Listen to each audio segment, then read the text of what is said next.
Bonjour.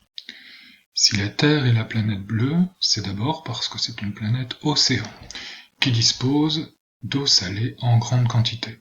En revanche, l'eau douce est beaucoup plus rare. Sur cette carte, qui est dans le livre, on voit très bien que beaucoup de pays ont une disponibilité en eau douce insuffisante pour leur population. C'est essentiellement en Afrique, toute l'Afrique, et essentiellement en Asie du Sud. Ça correspond à des régions qui ont peu de ressources en eau, déjà.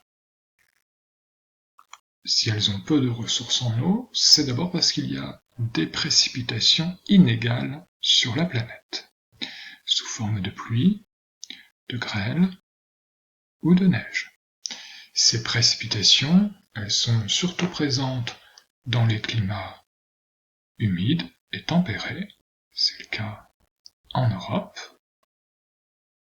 et dans les régions que je montre, c'est le cas aussi dans les climats chauds et humides, sur l'équateur, ici, et là également.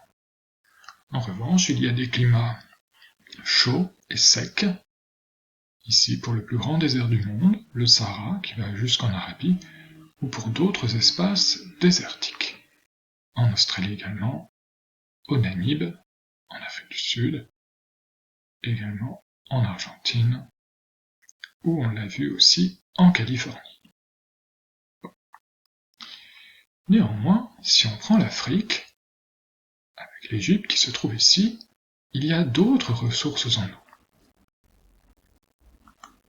Une eau douce très ancienne. Sur cette carte, on voit qu'il y a des eaux souterraines nombreuses dans tout ce qui correspond aujourd'hui au Sahara. Ce sont des eaux qui sont tombées il y a des milliers d'années. À l'époque, le climat était un climat très humide.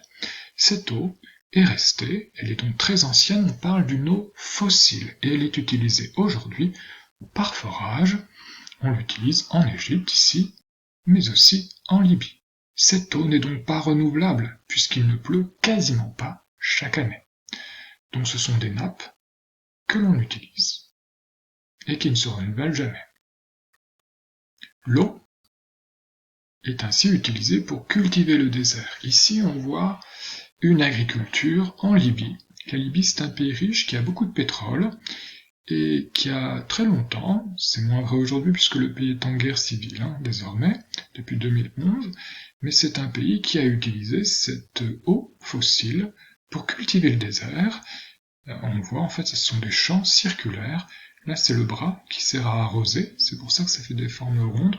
On dit que c'est une agriculture en nénuphar, ça permettait à la Libye de ne pas trop importer de produits alimentaires et de les produire à grands frais, à grand gaspillage d'utilisation de cette eau très précieuse, de ne pas importer d'autres pays de la nourriture et de pouvoir produire une partie de sa propre nourriture. Normalement, l'eau est renouvelable. Ici, ce sont les fameuses nappes fossiles qui existent beaucoup sous le Sahara. Voilà, ce sont donc là des nappes qui ne se renouvellent jamais. Normalement, il y a un cycle de l'eau. L'eau est une ressource renouvelable. L'eau, à l'origine, elle s'est évaporée des océans par la chaleur. Sous les tropiques, il fait très chaud, 25-30 degrés. L'eau s'évapore, elle s'évapore aussi des terres, des arbres qui transpirent, c'est l'évapotranspiration. Cette eau provoque des nuages. Ces nuages apportent des précipitations sous différentes formes, pluie, neige, grêle. Une partie de ces précipitations peut être conservée, stockée sous forme de glace, une autre redescend et va constituer des lacs, alimenter des fleuves et parfois s'infiltrer pour constituer les fameuses nappes phréatiques. Il y a beaucoup de nappes phréatiques en France qui sont renouvelées quand il pleut beaucoup. On puise dans ces nappes en faisant des forages quand il y a des saisons plus sèches dans certaines parties de la France pour pouvoir irriguer notre agriculture. La consommation d'eau augmente dans le monde, elle augmente parce qu'il y a une croissance démographique de la population du monde, principalement dans les PED et dans les PMA. Cette consommation d'eau, elle augmente surtout dans les pays qui sont là, les pays développés, ou qui se développent. C'est le cas de l'Inde, de la Chine, de l'Afrique du Sud, vous voyez, ça augmente beaucoup. Par contre, dans le reste du monde, la consommation d'eau, elle augmente beaucoup, bien sûr, mais c'est rien par rapport à la consommation des autres pays du monde. Dans les PMA, dans la plupart des PED, on consomme peu d'eau par habitant. Un Égyptien consomme très peu d'eau par rapport à un Californien ou par rapport à un Français. C'est ce qu'on a vu dans l'exercice. Un Californien, il lui faut beaucoup d'eau pour des tas d'activités qui ne paraissent pas vitales. Un Égyptien, il en a besoin pour l'essentiel, pour ses besoins fondamentaux. Donc la consommation d'eau, elle va continuer à augmenter dans le monde très fortement dans les années qui viennent. Pour faire face à cette consommation d'eau, dans le monde entier on construit d'immenses barrages, là on est en Turquie, et ces barrages permettent de constituer d'immenses retenues d'eau dans lesquelles on peut puiser quand on en a besoin, lorsque la saison est plus sèche. L'autre possibilité, c'est de faire une agriculture plus intelligente, ce qu'on appelle le goutte à goutte. Donc là, ce sont des tuyaux qui apportent de l'eau, qui passent le long de chaque rangée là, de ces arbres, de ce verger, et l'eau s'écoule aux racines de la plante et on ne mouille pas le reste de la terre. L'eau du coup s'évapore moins, elle est immédiatement consommée par la plante. Donc c'est une agriculture qui est moins grande consommatrice en eau.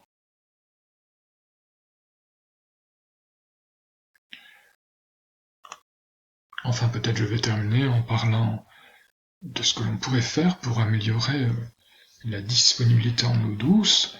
On pourrait aussi ne pas rejeter l'eau usée une fois qu'on l'a utilisée, mais traiter cette eau et la réutiliser, ce qu'on ne fait pas dans tous les pays, dans les PED, dans les PMA, on ne le fait pas très bien. En France, il y a des usines de traitement des eaux, vous le savez.